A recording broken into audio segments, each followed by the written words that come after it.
I think I'm tempted to say it's a great time to be a digital assets investor, but I'm not completely sure about that. But I can say I think it's a great time to be a domain name investor. That's a little preview about something I'll share later about domain names and NFTs. Anyway, welcome in to Monday Domains. I want to invite a few more folks in. If anyone's got any quick hits of what's going on or a question they have or even an appraisal or a what do you think, come up on stage. We do record this and we replay it in Clubhouse and we link to it on domain.club. Join Domain Club and follow us. Sign up for our newsletter at domain.club, and we'll be doing more with the newsletter here in the coming weeks and some Domain Club members only specials and try to start doing more with Domain Club this year. So if you go to domain.club and sign up for your email address, that'll give us permission to send you anything. We don't send out spam. It'll be Domain Club articles or Domain Club resources and things like that. We don't sell the list to anybody. So that's at domain.club. Let's see. Let me invite a few more people up. We have people from all over the world that join us for Monday Domains every Monday at 11 a.m. Eastern Time in the U.S., for whatever time that is for you around the world. And I think, I really appreciated since I've been investing in domain names, how much it is a global business, both in terms of the people that buy domain names around the world and investors from around the world, and domain name owners and buyers and sellers and companies that have started businesses around the world, both to serve their local markets, but many times to serve global markets in the domain space.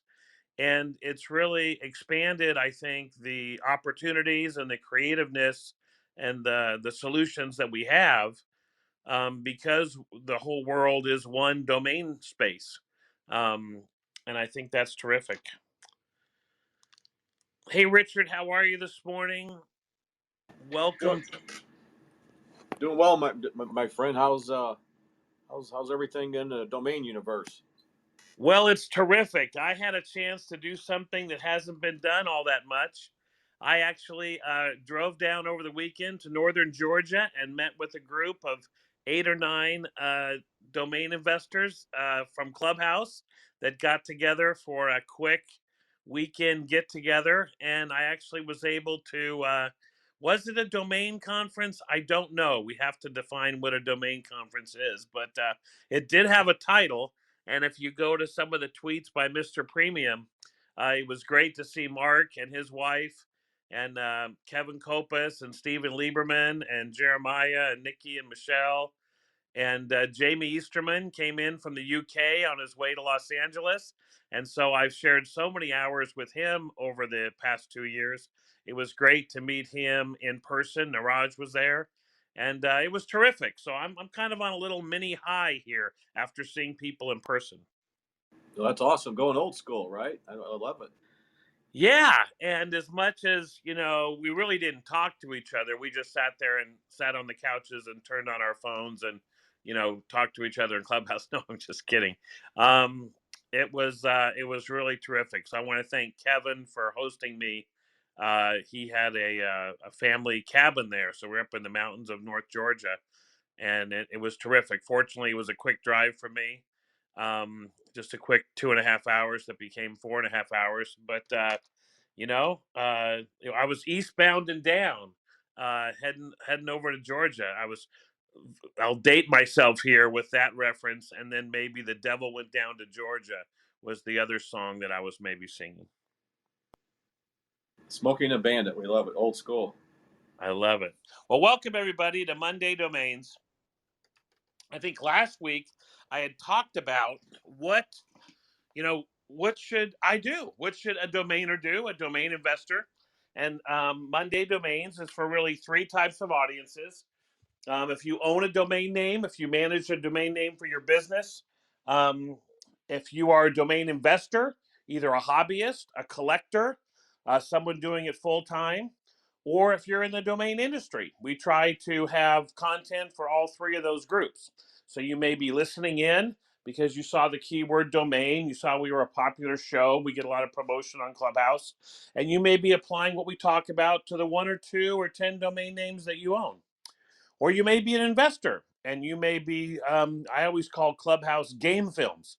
It's like professional athletes or artists or entertainers or even singers. They have multiple takes, or they look at game films and they learn from watching, a practice or a game. And I think when I come into Clubhouse and get to talk amongst different domain investors or domain name owners or people in the public to see what their perception is of domains, it's just more and more experiences that I can use to build up, a portfolio that I can build knowledge on. And I think that because we don't always run into domain names in the real world, I can easily wake up, go about my job, and even though I might type in .com into my browser and things like that, you may not, run into domain investing in your everyday life. And so I think to concentrate that here in Clubhouse has been great. So what I said last week was, what should I do? What it's not really the beginning of the year anymore. And at the beginning of the year, I talked about wanting to do an accurate assessment of last year, 2021. If you haven't done that yet, you need to do it. Can you really go forward into 2022 without a clear and accurate picture of what you did in 2021? How many domain names did you end the year with? What is your cost basis in the domain names that you own? What is the cumulative market value at your asking prices of the domain names that you own? What is your renewal bill in 2022 for the domain names you own? When were the periods last year where you bought the most domain names? And even though you bought yourself a year before you had to do anything with the hand registration, or 11 months if you bought an auction name, because it had already been expired for a month by the time you bought it. When do those key time periods come up this year? But most importantly, what did you sell last year? What were your sales? And what was that number compared to what you own? And if you're not getting a reasonable yield, then really why are you doing it? And if you say I'm doing it for the future, then I would say, okay, you probably need to be honest with yourself, like I've had to be with me. And I've had to look at my portfolio and say, of the names that I didn't sell last year, how many have some intrinsic value at wholesale that I'm choosing to forego right now because I think I'm going to get a better offer later? And at least be aware of what that number is. Hopefully, that means this year, if you ever need to raise capital for a new project or buy a better name, you've got something you can go to sell where you're not taking a loss. You're simply choosing to redeploy that money. And for me, because I do a lot of hand registrations, I've had to go back through and look at the 1,000 or so Meta and NFT and Ethereum and Omniverse related names. And I spent the last week saying, how many of those would have core, 200, 500, and $1,000 value right now? And then how many of those were speculative when I bought them and they're still speculative? And the reason I've done that is I don't want to make an overarching decision in April or May and say, just put all my meta names up for, $300. I want to have already gone through and really tried to distinguish what bets that I made that I've already won on. I think I have a name, findnft.com. I really like it. It's a 7-letter name. If you want to find an NFT to invest in, you want to find your NFT, I just really think it's a powerful word with NFT in .com. I bought it for $112 or something like that. And I feel like it's maybe $1,000 name. Not that I could get that every day on Clubhouse, but at least I feel like it's locked in. You know what I mean? I'm going to renew it for 10 years. But there may be other names I bought when I was playing around with Nifty and some abbreviations that no, they're still speculative. And so I definitely want to separate those names that have already come into being valuable with the other stuff that's still just a 1 year option when you buy a hand registration, then it might sell. So anyway, it's a long-winded explanation of looking back on 2021. And if you haven't done it, I would literally stop tonight and do it and say, what do you own? I had to add up all my names and review my cost basis. And what's funny is the cost basis I have in my domain portfolio is about the same as it was 4 years ago. But I've sold a lot of great names. But I've also had to renew a whole bunch of other names. And so, what I've noticed for you out there that own a lot of names is over time, if you're pursuing a bulk strategy, a scale strategy, is that when you first start buying names, most of your value is in what you paid for the name at auction. But as you go forward, most of the value in your portfolio may be the cumulative renewals that you paid. And some people might say that a lot of your names didn't get any better the past 3 or 4 years. It's just that they haven't sold yet. The right buyer hasn't come along. But I think it's a realistic approach to look at your portfolio and say a lot of my names are aged. A lot of my names haven't had that perfect buyer that I was sure that was going to come along. And I could convince myself that it's just around the corner. And I know Mike Gilman's down there saying, and it could be, and he's right. But I think again, it's an accurate, look at what you really own. So that's what I encourage everyone to do. If you haven't done it yet, say what did you start the year with? Because you're not going to be able to end the year and be able to look back on the year if you didn't do your numbers in January. So then I said, what should I do now? What should I do in February? And I put out a couple things. I put out 3 areas I thought I might commit time and money and capital to. One was to invest in oneword.com domain names. And, that's easier said than done. I think Mark Hussman was with us last week. And yeah, it'd be great if someone will sell me a oneword.com name for 10% of its value. That would be great. But am I going to spend my time, effort, and money pursuing that? The second thing I said was, what if I just went back to what's been tried and true for me over the years, 2 and 3 word.coms and geo service names? And I thought to myself, maybe I need to take a new, fresh look at what's taken and what's available in a lot of old, boring categories like eco, like green, like sports, like finance, like insurance. And most of us, I think, we set the agenda for our domain investing based upon what's expiring, which makes a lot of sense. When you go to an expired name auction, there is no seller. The seller's gone. Their name's been taken over by a registrar. The registrar is not in the domain investing business. Well, at least they say they're not. They want to sell the name. You compete with other wholesale investors. More than likely, you're not competing with the highest and best users of that domain name. You're competing with people that are also looking at that domain name as an investment that they want to buy for a discount to its value.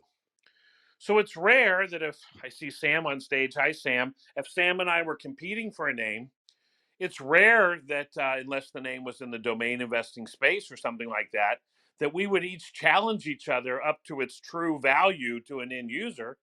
We would both have as part of our strategy that we want to buy it for a discount to its value. And so I think that, those are the advantages. But what I was saying is I think our agenda can sometimes be set by what comes up in expiry, and it may not be a completely accurate picture of what's actually available, maybe even for hand registration or on the aftermarket. And it doesn't make sense that if something came up as an expired name and it went for $1,000, that there could be something as good available for hand registration. That doesn't make sense. But do I really know the answer to that question? until I check. So that was my second option. Is I could go for oneword.coms. I could go for hold on a second. I'm trying to bid on an auction while I talk.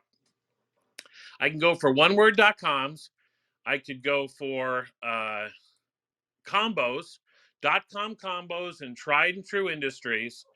And the third one was I had to take a realistic look at XYZ because whatever you think about it, whether you like it, whether you don't like it, there is action in XYZ. You know, we see Swetha publicizing her sales last week. I think she put up four .coms for over $40,000 each that she sold in XYZ, which would make it, you know, right up there with Net and Org and IO and Co. As in terms of some of the most powerful TLDs out there for one words. And you know, can I really afford to say one of two things? One, I just don't like it. And I don't like it, even though everyone else does, or I think it's not really happening, it's not real. I'm just going to stay away from it. Or do I have to at least take a peek and see what I can buy? And when you go see what you can buy, you find out that everything's taken. You know, you can't buy any good one word.coms. There's posts all over, I mean, one word XYZs, but that's what you want to own is one word XYZ. So what do? And I made the premise that I might need to look beyond one word XYZs into the next best categories after one word XYZs. So anyway, those are my three choices. And I'm not sure if there's another good theme that's really working now. Hey, Sam, welcome to Monday Domains. I hate to put you on the spot, but do you think there's kind of another theme besides triedandtrue.com, oneword.coms, or this whole rush to XYZ? Oh, I'm sorry. I guess Meta would be it. It's just, I think I said that my other choice would be to go and try to find, even though there's been 200,000 meta.coms registered, try to see if there's still anything there. Do you think there's any other theme that's really working right now, Sam? Obviously, meta names are are doing well, but I feel that the meta names are just being traded by domain investors or investors that think that meta is going to explode in years to come. You know, certain names are still selling, but I stick to 2 word or 3 word .com domains and they sell if they're priced up right. But there's no particular niche that's selling more than another niche at the moment. I'm getting offers on all sorts of domains, but mainly obviously my UK stuff because I've got more UK than .com. But there's no particular niche that's selling. It's just random at the moment. Well, Sam, I appreciate that because I think you bring up a really good point, which is for each one of you, you may have a fifth category of what to spend your time on your money on, and that's what's worked for you in the past. If you're a domain investor, whether you're a hobbyist or full time, whether you have a lot of domains or little, if something's worked for you, if there's a place you go buy that not too many people know about, and you've been able to buy below wholesale, so at least you have some built-in value, you know, it's always good to go back and check and see if you can buy more there. In Sam's case, he's got a country code that he's knows much better maybe than .com. And I think if you've got that, you know, spend your time on money on what you know because you're going to be a better buyer than a new entrant that comes into the space. Like if I tried to go and buy in Sam's country, I could think I knew what was popular and what would sell, you know. Uh, but do I, you know, would I really? I wouldn't have a good advantage. I wouldn't know if something was available, if that meant that it was available because it seems like it'll sell, but it just never does, you know, or whether it was truly valuable. So I think maybe I'll add that as number five. So I appreciate that comment, Sam, that, you know, stick to what you know. And if you've got a good system for buying names and outbounding, uh, if you've got a way to arbitrage different platforms, you know, where you're buying in one spot and then selling in another, and you're able to make money at wholesale, then I think I think that makes sense. Man, someone is outbidding me. I can't mention a name because I want to be fair to the other person. I just had my name that I wanted go from 45 to $250. That's not nice at all. I loved it at 45. I don't like it at 245. All right, I'm gonna let it go. All right, sorry to do that, but we all got a bid. So anyway, so what I thought I'd do is I thought I'd go into XYZ, and I ended up looking last week at all the different names I could buy. I had sold a one word .xyz for $1,000. I had bought it for 300 about 5 months ago. It's the type of name that it feels like if I would have listed it on the most popular auction house for XYZs, I might have got 4 or 5,000. But as I understand it, and I'm talking about Save, I think you have to list at no reserve. If anyone knows if you can list at a reserve at Save, if you could back channel me, I would love to know the answer to that question. Because I wasn't willing to say, well, there's a whole bunch of buyers. If I put a one word up there, I know it's going to get bids, so I'll risk it. Because for all I know, maybe the buyers would get together and say, hey, let's no one bid on this name, and one of us will get it for cheap. I think of those things. But but anyway, so I sold one. I made money. I said I want to reinvest $200 of that money in a one word .xyz. So I looked at the 35 or so ways that I've talked about in my book that I've never published about how to buy domain names. And I ended up finding a one word, I'm going to call it a brandable. I'm going to call it a vanity name. So I ended up buying Cleopatra.xyz. And I looked at it and it's taken in like 65 extensions. And I just thought that it was a brandable name. So it's a much different space than I used to be in domain investing, where I would be looking for things like pensionplan.xyz or lifeinsuranceblog.xyz. And now we have this idea that someone is going to want to brand something, maybe an NFT project. Maybe they want to call it Cleopatra. And so I spent $200 on Cleopatra.xyz. And I feel like I've got a name in the game. I've got just one name in the game for XYZs. And if the demand keeps going, I think I have some wholesale value in that I bought it a little bit below what other people that want to get a one word .xyz, they don't even know what's available. They chase a bunch of stuff. They never seem to be able to win, even when they unlock their pocketbook. Some of the names that sold today were executive.xyz for 4,800 in an auction. Expiring.xyz was at 735. Discount.xyz is at 7,300. And again, that's an investor buying it for 7,300, hoping that it's going to be, on after Nick's sales report at 50,000 or 100,000. So I feel like I have a little built-in value. So that's what I bought last week. And then this morning I went in and I said, well, instead of reaching for the 35,000th best one word, like astonishing or, you know, uh, apathetically .xyz or something like that. That even though it would be technically a one word .xyz, at some point in time, are people, wholesale investors, and then obviously I think retail investors would like a better two word than a lesser known one word. But I think wholesale investors want that one word because they've been told one word XYZ is what you got to buy. So I said, well, where do you go after one word?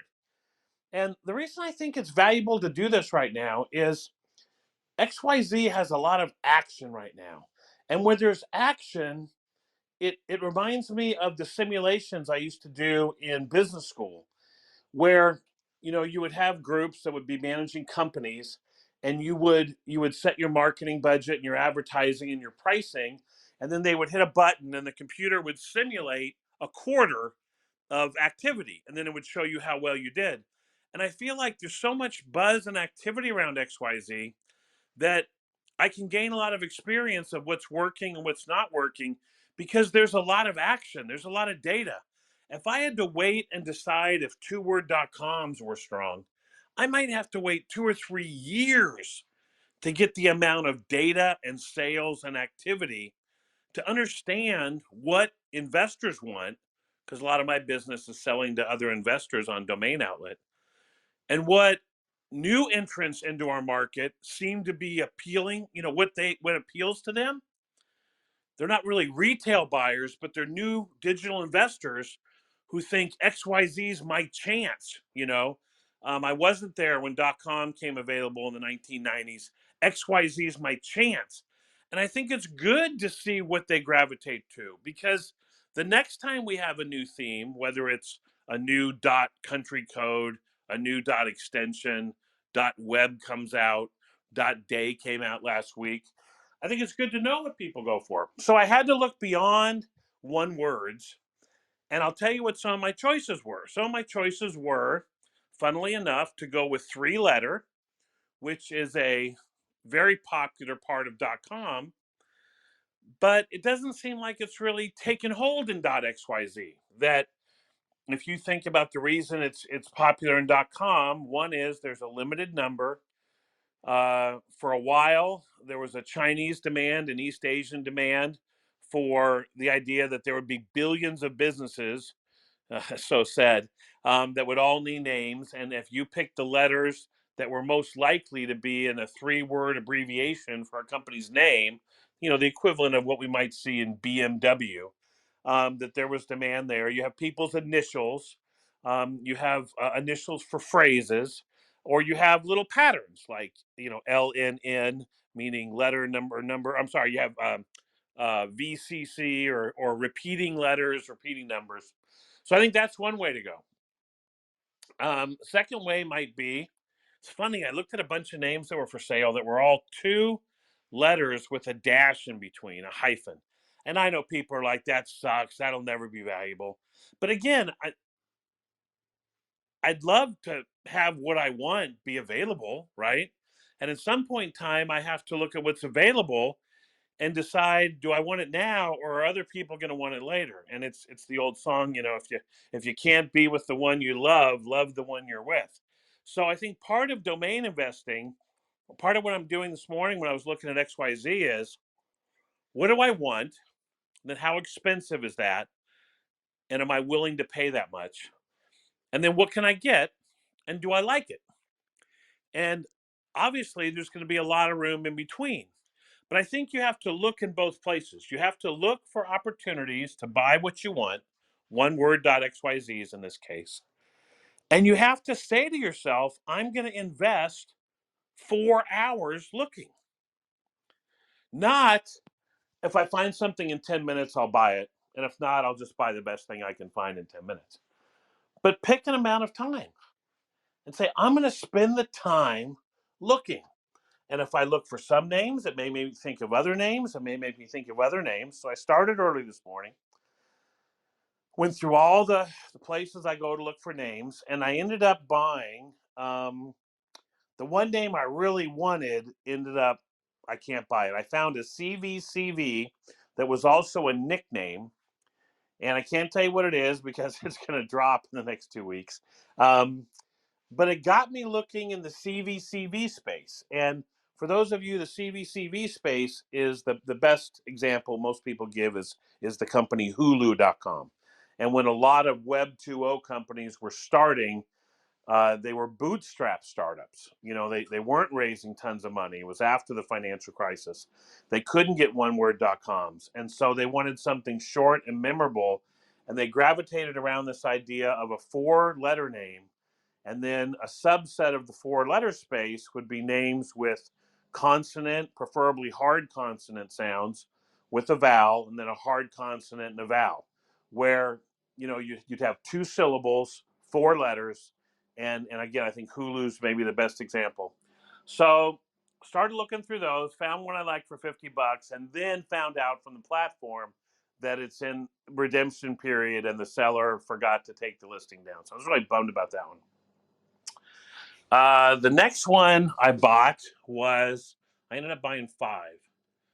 The next one I bought was I started looking for in XYZ blockchain, meta, and ETH words with the idea of if that's where a lot of the community of end user buyers is coming from, and that's important because that's the ultimate goal. Even though I like to have some wholesale protection that I want to be able to get out of my name and make a profit, I wanted to find something that would have. Sorry to stall here. I'm trying to find my email. The wanted to have some retail demand, so I might get that 10 to 1 or 20 to 1 um, opportunity. So the only one that's been delivered so far, so I think I can say it, is I ended up buying a 2-word crypto blockchain domain, and that is actually the name. I bought cryptoblockchain.xyz. So some of you may be laughing. I bought it for $50. For me, it's at least 2 very popular words, and you can say that they're the same, so you don't need a crypto blockchain, but maybe they are different. So at least I've got something in there if this boom keeps going in the space with crypto blockchain.xyz for $50. And that was probably the best, in my opinion, of about 40 metaverse, and blockchain names in XYZ that I could buy for under $200. And because I didn't feel like there was a rush to buy it this morning in 4 hours, I was adding things to a spreadsheet when I found them.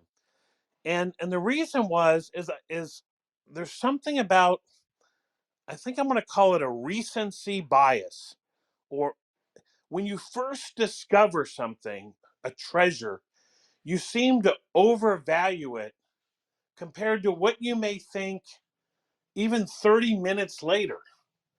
And if you think about it, you should think the same way about a name 30 minutes from now as you do now.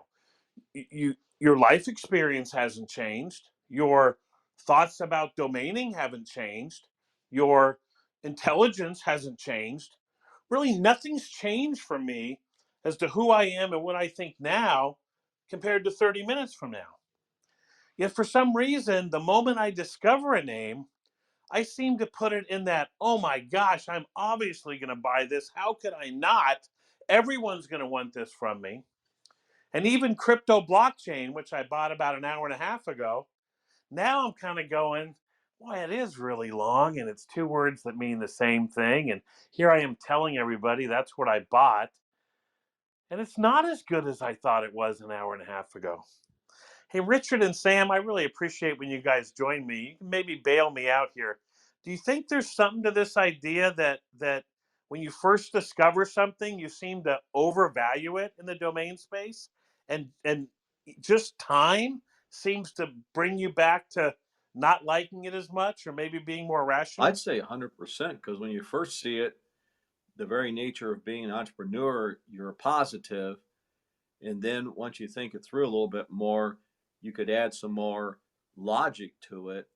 And so I think absolutely that we call the recency bias when you first see it. Oh, this is great and fantastic, and it's worth 20 times what I paid for it. But it's sort of reality check, sort of looking at it, put a little more logic to it, mixed with that positivity. I would definitely advise that. We've all made that mistake of paying too much out of the gate when we get positive, and it may just be 10 minutes or maybe half an hour. It doesn't have to be a long time, but I would definitely give yourself some time to make that adjustment to get a little more clarity when you're making that decision to buy or not. Well, I appreciate that, Richard. Hey, Mike, welcome to Monday Domains. I hope you had a good weekend. Uh, Hopefully, we'll have a northern or western or eastern or whatever part of Michigan you're in domainers conference soon. But Yeah, I buddy. had fun. How you doing, Mike? I'd go to Chicago. I think would be a good center point too. Hey, okay, so all right, the recency bias, which is why you should have your muscles exercised to know what's good and what's not good, right? I mean, like you say, put 4 hours into it. Look at the pending deletes before they become deletes, right? Because then you're not just like jumping on it. I have probably between 20 and 30,000 domains on my watch list. I don't have but a fraction of that in my portfolio. And when those names come up, I've kind of noodled over them a little bit and decided on most of them, no, I'm not even going to pay hand reg for most of these. So you want to be exercised, but when you see the opportunity, sometimes you have to jump. Win or lose, sometimes you have to act, right? Because 10 seconds later, it's in someone else's shopping cart. Boy, you said a lot there, Mike. Isn't it right that more than anything, applying the right thought at the right time is most important, right? You can't say one strategy to wait works or jump works. It's if we could just do each one of them at the right time, right? That's the I trick. think for me, I learned a little bit about this in that for years, I've done the daily drop between a couple hours or 31 seconds before the drop have I put in the names that I want to bid on, either that I want to back order or that I want to place an auction bid on or things like that for the delete list. And when I did the domain show back in 2020, which was a 3-day conference, and I was going to be interviewing people all day the week up to it, and I realized I couldn't, be able to balance both of those at the same time. And so I said, I've got to get my drops done the night before. And like Mike shared, you have the pending delete list 5 days in advance for a name that's going to drop. And so there's no reason between me placing a back order. Well, there is on one platform, but generally there's if I'm going to place a back order like a drop catch, I can place it 4 days prior or 1 minute prior. And but I noticed that when I did it the night before, one, I wasn't rushed. Um, Two, I would go through my list and I to be able to make my decisions the night before, I had to have done my searching a couple days before. And I really found what Mike just shared to be true, which was if I had done my searching 5 days out, and then the night before, with no rush and no hurry, went back and re-looked at everything, I did feel like I was giving everything a more balanced look than when I first discovered it. I think what I do on GoDaddy Auctions is the same thing. When I'm searching, I love adding stuff to my watch list at GoDaddy Auctions because that doesn't cost me any money. I get to search, I get to see something that I think I want to buy, and I get to click. It's fun. And I haven't had to spend any money. I've just simply said, put it on my watch list so I can look at it that morning for GoDaddy Auctions. And that goes in with something you said before too, Paige. Is like, if you drop something, what could you get that's better for that same registration? For example, you're comparing one to another, so it's like it's not necessarily a loss. If you're going to lose that one, it's a lesser, but you gain this one, which is a better, then that's okay. And I think that, like what you just said, going through that exercise of being able to look at it and say, what, let me sort these in order of quality. Click the button that says in quality order. Well, there's no button that says quality order. That's up to you to figure out. But to be able to have a bunch of things to compare each other to is good too, right in front of you on your watch list, etc. Yeah, and maybe it's kind of like a popular dating site where you swipe left and you swipe right. That doesn't mean you want to marry somebody. It just means I'm kind of interested. And I think with domain names, especially if you're looking at a big list of two-word English.coms that are registered in more than 4 extensions, and you're seeing junk and junk and junk and junk and junk. And I know this is really geared toward investors out there. And if you're a company owner or something like that, or you're a big one-word domainer, I hope you join us on $1 million domains. But this is kind of the everyday life of a domain investor. Something that's just average can really stick out among a lot of junk. And it can make you think, oh, I got to grab that. And for me, it's nice that I just add it to my watch list, and I can be excited that I found something to put on my watch list. But it won't be until that day that I look and say, do I really want to bid on it? And then I thought this was really good from Richard's point.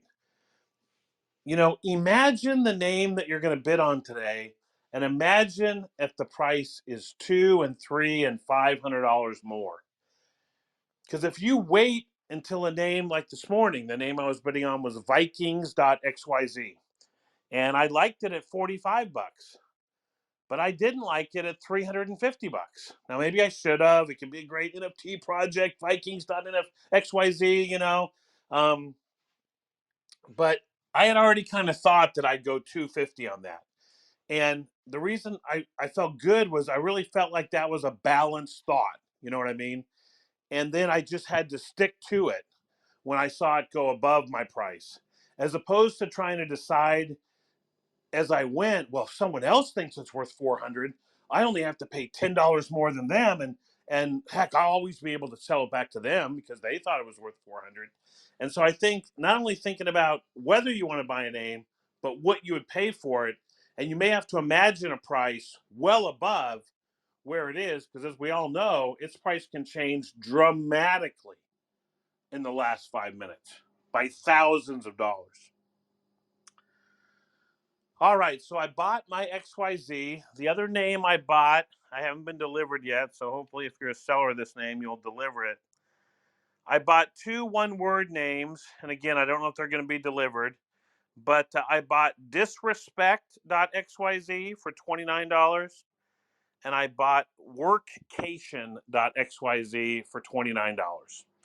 So I ended up with crypto blockchain for 50, disrespect for 29, XYZs, these are all XYZs, workcation.xyz for 29.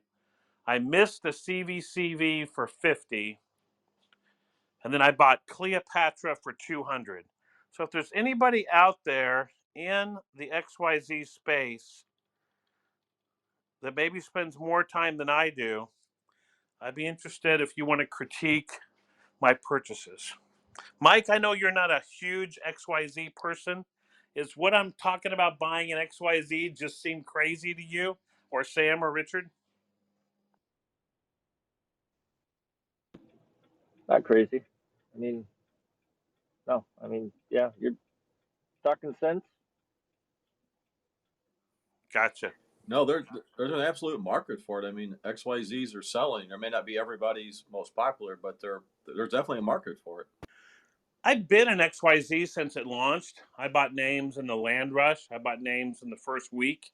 Um, I actually liked the original thinking behind what Daniel had done with XYZ and the whole team there.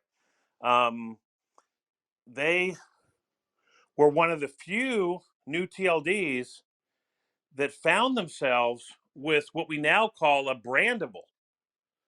Um, because everyone else that applied for the new TLDs went for the data of what words appear in the most domain names. So that's why we got guru, coach, expert, tech, technology store, media, and very, very keyword centric. Because when the new TLD program, I say in quotes, started, it was, you had to be starting to get everything lined up like in 2010 and 2012. And in many cases, especially the companies that were bidding on 200 and 300 extensions, they weren't looking at them as single businesses. They were looking at the business of running 200 and 300 of these. And then that's what played out, Donuts and a couple other companies. But XYZ, even though he had some other ones that he won, by the time that they actually came out in 2014, 2015, the whole domain world had really shifted to brandable. And what I mean by that is, if he could build a brand with XYZ for the millennial generation, then he could sell almost anything to the left of XYZ. He would not be limited to simply those keywords that might go along with .pizza or .media or .coach or .guru or .horse or .hockey or .lacrosse, which would be a subset of all the possible words that you might want. And I think that that made sense to me. And I ended up buying a lot of XYZs on the 1 year drop. People bought everything in the land rush. And then at the same time that they were dropping after the first year, they had a 1 penny special. Buy them for a penny. Um, and you couldn't buy everything, but you could buy a lot. Um, and and then I think when the demand from China came, I think it kind of sidetracked, in my opinion, the XYZ team from the idea of an XYZ brand for this new group of people that maybe don't like .com to simply, they were one of the first TLDs to get, along with Club, I think, to get to 1 million, to get to 2 million, 5 million, and maybe it was because they were a penny. But I felt like it kind of sidetracked them. And then when the China demand lessened, and then I think naturally they seem to come back and catch a bid, which is a stock market term for true demand, true wholesale demand, and true demand among end users, with Web3. So, I have a history with XYZ. I've made money in the past. I don't think I've lost that much money from, buying things and then keeping them for 2 or 3 years and then dropping them. I think on the whole, because of the one trade I did in First Names, that I've made money in XYZ. So I kind of like Hey, it. Paige, a Yeah. couple weeks ago, I heard somebody mention that the concept of XYZ may have kind of taken some traction in the metaverse kind of world because of three coordinates, X, Y, and Z.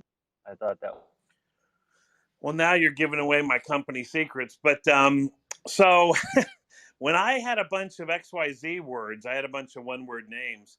I did that exact thing, Mike. I actually charted out a 3-dimensional X, Y, and Z landing page for some of my names that would be like if I had lifeinsurance.xyz. We cover the height, width, and breadth of the life insurance industry, with that exact thing, so you started I it. think you're a great, You're a trend yeah. maker. I think you're a great mind, so I'll say great minds think alike. But I think that's part of it. I never understood the Z part though, because I don't say Z, but I know a large part of the world sees Z and says Z. Um, so I've never really understood that. Sam, can you help me on this whole Z is Z? I mean, just in everyday It's just language, when you see a it's just Z, do you say French. Z? But it's French, and that's just it. It's French for Z. I think that's the only thing that. Yeah. I wanted to go to my international correspondent, but I think he's having a sausage roll right now. But no, I think they actually say. I think that there's a sense that even maybe in Australia that it's Z. I need some local knowledge. We have any local knowledge on Z being Z? Do you actually call it XYZ? .xyz? We'll see if someone pops up.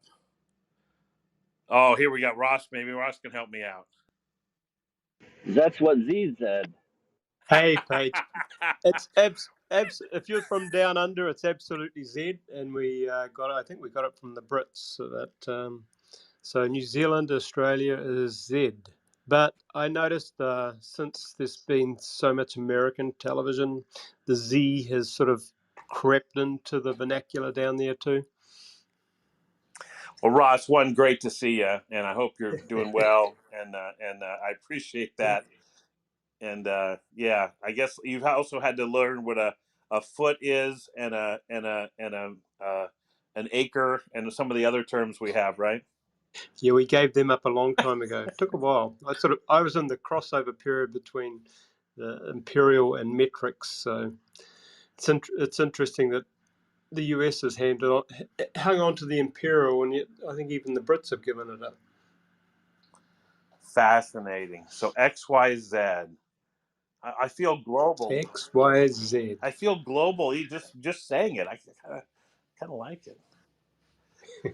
Well, thanks, Ross. That's our local Yeah, you. correspondent reporting from down under. In the middle of summertime, it's freezing here, and it's summer down there. Yeah, I'm halfway there at the moment. I'm in Singapore, so yeah, I'm doing that. That's right. I remember that. All righty. So I titled this thing, What Should I Buy? And I summarized it by saying I wanted to spend some new money.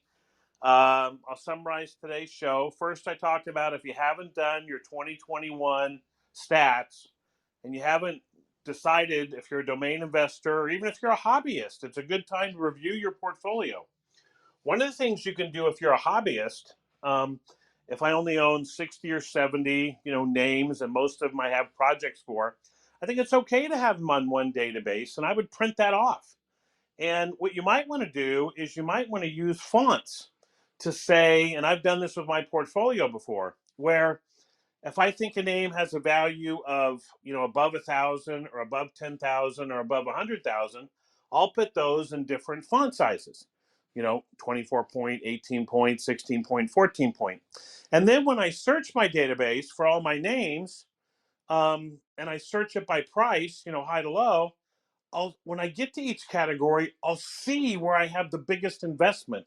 I'll see the names I should care about the most. And I think sometimes when you have a large portfolio, you can try to care about every name without realizing that there should be some focus on your biggest and best names. And you can't really focus on your biggest and best names until you've identified what your biggest and best names are. And if you're a collector and you bought names over the years for businesses, you may have a couple names that you spent $5 or $10 or $30,000 on, and then you may have 60 names that you bought for different projects, or you watched something on TV and you had an idea. And I think if you just have them on the same spreadsheet, because I do coaching and people will send me their spreadsheets of their names, and I'll do a portfolio review for them. A lot of times when I see them, it's funny, domain names are just words. And in a spreadsheet, they're just cells with a word in them. And one or two letters on or off can make such a huge difference that you can, over time, kind of look at them all as words. And I think it makes sense to maybe visually, um, show your bigger names in a different way. So I started with, if you haven't done your 2021 summation, do it. Look at how many names you sold last year. If you own 1,000 names and you sold 3 last year, hopefully it's because you had a lot of other offers that you just didn't think made sense and you turned them down. You turned down $3,000 offers. You turned down $5,000 offers. But at least you had the interest there if you wanted it. If you've got 100 names and you sold 1 last year, that might be okay. Except if you have 100 hand registration names that when you bought them, you thought for sure someone's going to want to buy this name, and you've tried to sell them at wholesale and you can't sell any of them, then I think before you buy your next 100, you really need to look and say, what did I do wrong? Was I greedy enough in what I bought? And then if you're a big domainer at scale, you've got above 2,000 names, 3,000, 5,000. You should take your numbers last year, which I think, for me at least, was my best year of the past 12 years. It was twice as big as 2019, twice as big as 2018. It wasn't as big as my $1 million years, but and if you take what happened last year and you do that in, I'll spend some time on another analogy I have. I used to work for a family trust, and we had some acreage, and we had avocados and oranges that we grew on it. And I had someone explain the fruit business to me, and they said, "Paige, here's the way it works. Out of every 10 years, you're going to lose money for 5 years. You're going to potentially lose everything, your whole crop, for 1 year out of 10. 2 years, you're going to break even, and 2 years, you're going to make more money than you ever thought possible." And what's interesting about that is if you look at your domaining career, you may say, take last year, and if you could do that 2 out of the next 10 years, would that be enough? If you had to end up investing money in your domain business because you own 5,000 or 6,000 names, you had to pull money from your lifestyle or from your job to pay your renewals because you didn't sell enough. Can you really afford to do that every year for the next 10 years? So I just think it makes sense to know your numbers. And I think what you're going to find is what I found when I really went through and looked what I sold last year was, man, I carry a lot of names that I didn't sell. You know what I mean?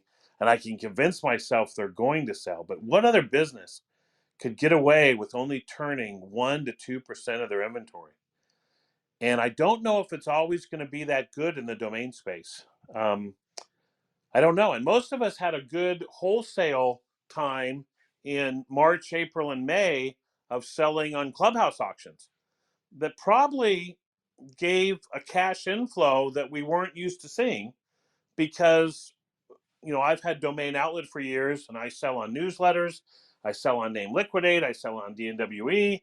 I sell on auctions. I sell on Name Pros. I mean, I sell every way you can possibly sell at wholesale. So I know what it feels like to get that money coming in, and I need it, to come in.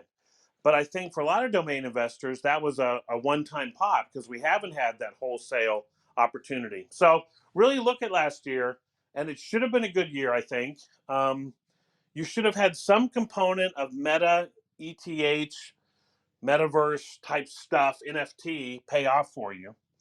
And the last thing I want to say today, for those of you listening on the recording, I'll probably publicize this a little bit, is that I think there's a difference between domain names and NFTs. I think it's been great to talk about domain names and NFTs having similarities.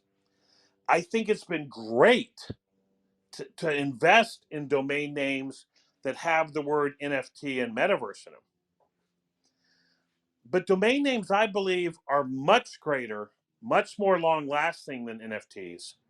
And I think there's a chance that after another year or two of amazing growth, NFTs could leave a lot of people holding the bag and losing money.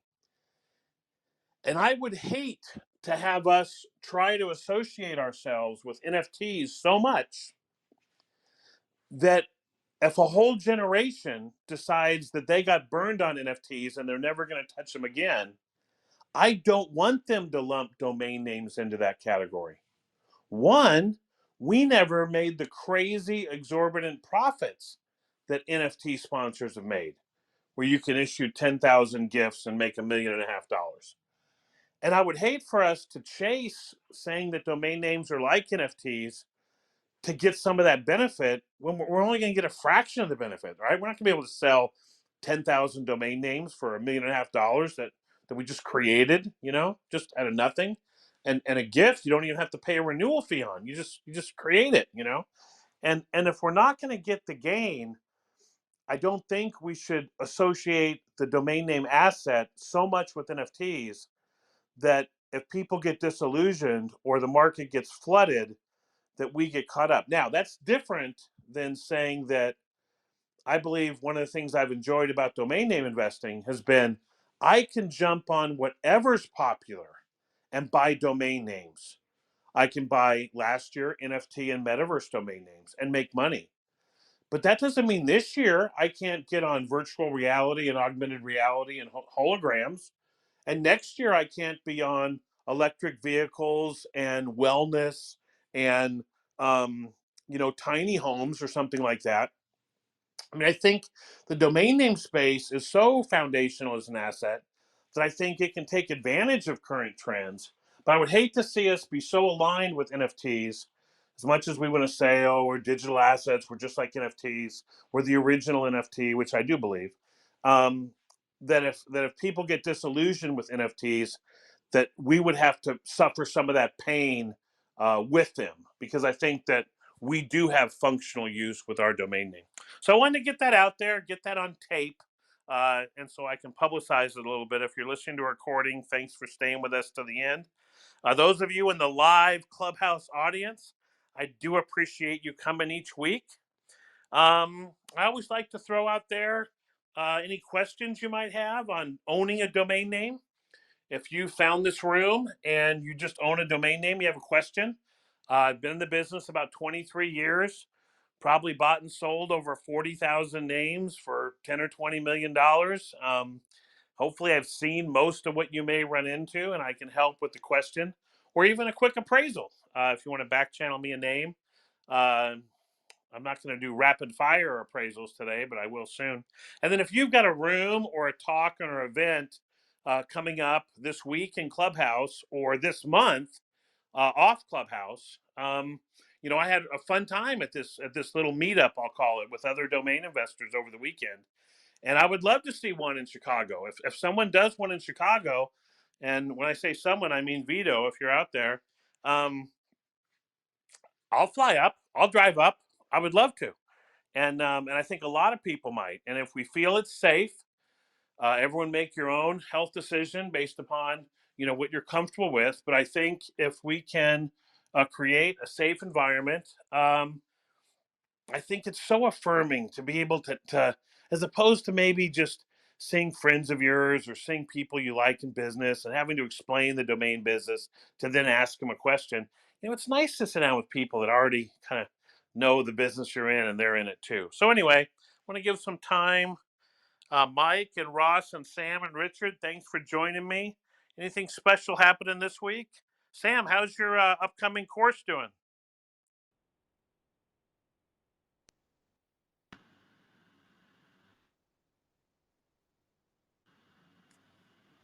I think I caught him off guard.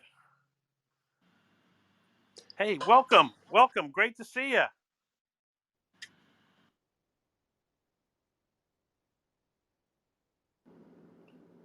How's it going, Paige? Courtney, sorry about that. I couldn't get my mic off. Hey, Courtney, welcome to Monday Domains. Sure appreciate getting to know you in the past year. And if we have a Las Vegas meetup, I'll fly out for that one too. But how you doing? I'm doing great. Enjoying the morning, talk show, and I was in the audience, just hanging out, listening. And you mentioned that if we got a name that we'd like you to put a value on, your thoughts. I'd love to hear your thoughts on the one I just back channeled you. Okay. And can I mention that out loud? Absolutely, yes, sir. You can. All righty. Let me. Let's see. They say the back channel is getting tricky, but if I go to you and then I hit message. All right, Jeeple.com. Jeeple, that's the one? Yes, sir. It is. Gotcha. Jeeple, and you give me some help there that it might be a community of Jeep lovers. And I think it's an interesting name. I think that the brandable, so it's not really a brandable, because if it is a thing, I think Braden is so good at this, you know what I mean? He just says that. He says it just like that. He says, "Is it a thing?" You know what I mean? Are Jeeples things? If I go to Meetup, am I going to see Jeeples get together?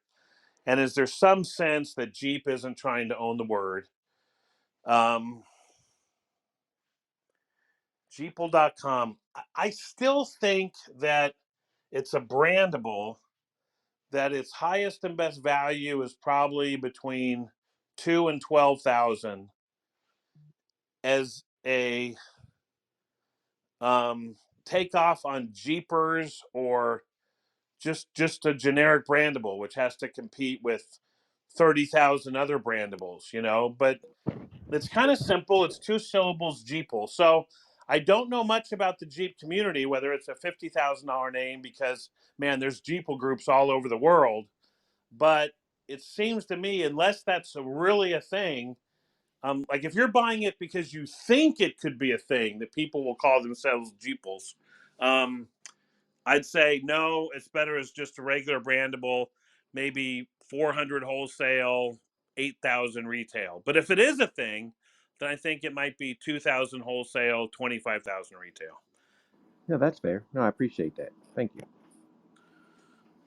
I guess if Jeeple is a thing, then we'd have to be domain pull.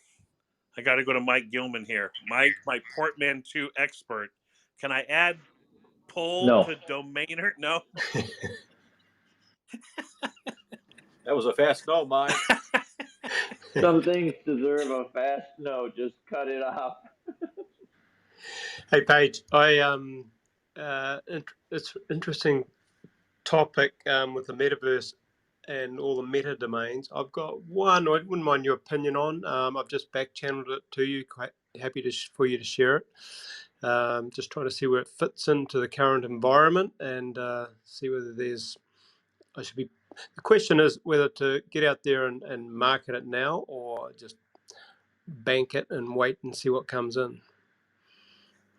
Yeah, so Ross back channeled me metaai.io, and it seems like a name like that, your best bet is to put $100,000 buy it now, and it could sell, because the buying public, now you may have sites higher than that, but I think that's a really good price for that name. They don't. We have a lot of people buying their first domain name for crypto meta AI projects, and for them, boy, to have both words meta AI in .io, which they might convince themselves is just as good as .com, that this would be a leadership name. But from an outbound point of view, I don't know if you ever could convince somebody of that didn't already think it. So Gotcha. I think for the next 12 months, that's one where, it could be, a big lottery ticket, above 100,000, and you might as well put a buy it now on it and let people feel like, I don't even want to talk to the seller. I'm just going to take it down right now, because it has those two great words and it's short. So I don't know what your expectations were, but I think you're better off saying this could be, one of the top sales of a month for the next 12 months. I think it's a Mm. great name. Thanks. Yeah, it's interesting. I've seen good meta, another word .ios go for around 30 odd K. So I was just, and I agree with you. It could be anything. I pinned it anything from 35 to 120K, depending on who's on the other end of the stick. Yeah, but I think there's something to be said. When I see a lot of these big Afternic sales, I don't know how many of them were negotiated.